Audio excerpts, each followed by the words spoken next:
मी बोलू शकतो का? खणखणीत बोलणारे हे आहेत, त्यांच्या हातात देऊ का?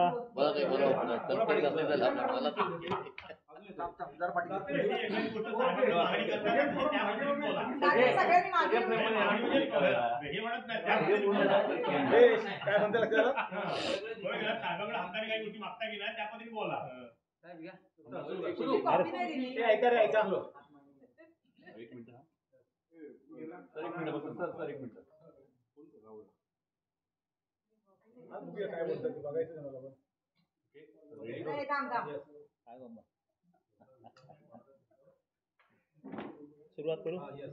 नमस्कार सर्व पत्रकारांचं मी इथे स्वागत करतो. नुकतीच दिवाळी झाली, अतिशय आनंदात सर्व रत्नागिरीकरांनी दिवाळी साजरी केलेली आहे आणि सर्वात महत्त्वाचं म्हणजे निवडणुका जाहीर झालेल्या आहेत, लागलेल्या आहेत. लवकरच निवडणुका आहेत. नगरपालिकेच्या निवडणुका असतील, जिल्हा परिषदेच्या असतील, पंचायत समितीच्या असतील. त्यामुळे राजकारणातले फटाके हे जोरदार फुटत आहेत आणि आता नुकतंच हल्लीच आमच्या 2-3 दिवसापूर्वी लक्षात आलं की रत्नागिरीकरांसाठी एक नवीन सिंघम रत्नागिरीत आलेला आहे. आधी सर्वप्रथम त्या सिंघमना आम्ही खूप खूप शुभेच्छा देतो. पण सवंग लोकप्रियता मिळवण्यासाठी त्यांचा जो खटाटोप चाललेला आहे किंवा येणाऱ्या नगरपालिकेच्या असेल किंवा जिल्ह्यातल्या निवडणुकांच्या असेल, कारण ते आता उपनेते आहेत आणि पालघरपासनं ते सावंतवाडीपर्यंत त्यांची जबाबदारी आहे. पण असं असताना फक्त ते आता सामंत साहेबांविरुद्धच बोलत आहेत, साहजिक आहे. पण ते का आहे, ते का सामंत साहेबांविरुद्ध का बोलत आहेत? तर आता नगरपालिकेची निवडणूक जी लागलेली आहे तर त्याच्यात त्यांच्यापैकी कोणतरी उभं राहणार आहे असं ऐकिवात आहे. आमचं फक्त एवढंच म्हणणं आहे की सामंत साहेबांविरुद्ध बोलताना आधी स्वतःचा विचार करावा. सर्वात महत्त्वाचं म्हणजे आधी स्वतःच्या ग्रामपंचायतीच्या निवडणुका लढवता येतील का आणि त्याच्यात जिंकता येईल का हा सुद्धा त्यांनी विचार करावा. ही एक महत्त्वाची गोष्ट आहे.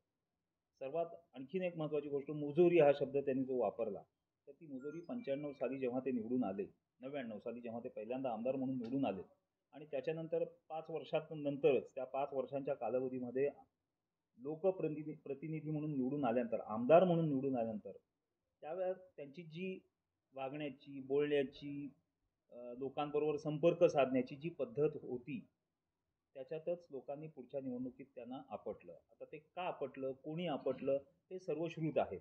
इथे सगळी साळवी मंडळी बसलेली आहेत. इथे बिपिन बंदरकर आहेत, बाबू माप आहेत, सुधू मयेकर आहेत. त्यामुळे विशेष सांगण्याची गरज नाही. आणि सलग 5 वर्ष लोकांनी निवडून दिल्यानंतर, 5 वेळा निवडून दिल्यानंतर सुद्धा तुम्ही सामंत साहेबांबरोबर बोलता तर जनता कोणाबरोबर आहे हे सर्वांनाच कळत आहे. माझं फक्त एवढंच म्हणणं आहे की ही जी निवडणुका डोळ्यासमोर ठेवून हा जो काही खटाटोप त्यांनी जो चालवलेला आहे तर तो फार चुकीचा आहे आणि त्याच्यात एवढं शब्दांछल करून वाटेल ते प्रकारचं बोलणं, मनाला येईल ते बोलणं हे फार चुकीचं आहे. तुम्हाला जर निवडणुका लढवायच्याच असतील तर अतिशय चांगल्या प्रकारे निवडणुका लढवायच्या असतील तर स्वतःचं काम करून, लोकांमध्ये जाऊन, लोकांमध्ये संपर्क साधून, लोकांना विश्वासात घेऊन, लोकांवर प्रेम दाखवून तुम्ही ते आपलं मतदान जे आहे ते कसं वाढवता येतील त्याचा विचार करावा. उगीचच ती लोकप्रियता मिळवण्यासाठी सामंत साहेबांविरुद्ध बोलायचं कोण चुकत नाही. सामंत साहेब चुकत असतील ना, नाही कुठे म्हणतोय, पण सर्वात त्यांची प्लस बाजू सुद्धा किती आहेत ते तुम्ही कधीच लक्षात घेतलं नाही. प्लस बाजू दाखवा ना. जर असंच जर करायचं असतं तर मेडिकल कॉलेज स्वतःच्या नावावर केलं असतं, इंजिनिअरिंग कॉलेज सामंत कॉलेज म्हणून झालं असतं, विद्यापीठ जे आणलं, संस्कृत विद्यापीठ आणलं ते स्वतःच्या नावावर केलं असतं. असं न करता सगळ्या लोकांसाठी, आपल्या इथल्या जे विद्यार्थी आहेत त्यांच्यासाठी ही सगळी एज्युकेशनल हब जो निर्माण केला तो आहे. बाकीचा पर्यटनाच्या दृष्टीने ते विकास करतायत. फक्त एकाच गोष्टी करता बोलायचं आणि दिवाळीत ते नव्हते म्हणे. दिवाळीत साहेब इथेच होते. दिवाळीत सकाळी उठून त्या सगळ्या पदाधिकाऱ्यांना त्यांनी स्वतःहून फोन करून शुभेच्छा दिलेल्या आहेत. आम्हाला फराळाला आम्ही पालीला स्वतः गेलो होतो. आम्हाला माहिती आहे ते कुठे होते. ते उगीच काहीतरी मनाला येईल ते बोलायचं, तर हे सर्वात ह्या चुकीच्या गोष्टी आहेत असं मला वाटतं. त्यामुळे सिंघम जो आहे तर ते तथाकथित सिंघम जे आहेत तर त्यांना आम्ही एवढंच सांगतो की तुम्ही सिंघमगिरी दाखवा, आम्हाला काही प्रॉब्लेम नाही. पण जेव्हा जेव्हा तुम्ही सामंत साहेबांना बोलता तेव्हा त्यांची लोकप्रियता अधिक वाढत जाते.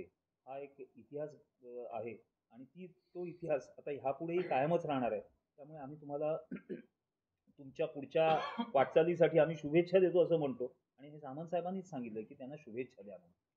सामंत साहेबांना त्यांच्याबद्दल कोणताच आक्षेप नाही. सामंत साहेबांच्या कुठल्या कुठल्या बाबतीत ते संपर्कात असतात, नेमकी सामंत साहेबांकडनं ते काय करून घेतात, काय काढून घेतात, आम्हाला सगळं माहिती आहे. आम्ही ते बोलून दाखवत नाही. खरं म्हणजे ही पत्रकार परिषद घेणं, तर आम्ही सामंत साहेबांना सांगत होतो की सामंत साहेब, काही जण म्हणतात आमच्या ह्याच्यात, तर ते म्हणाले की बघा तुम्ही सांगा काय ते.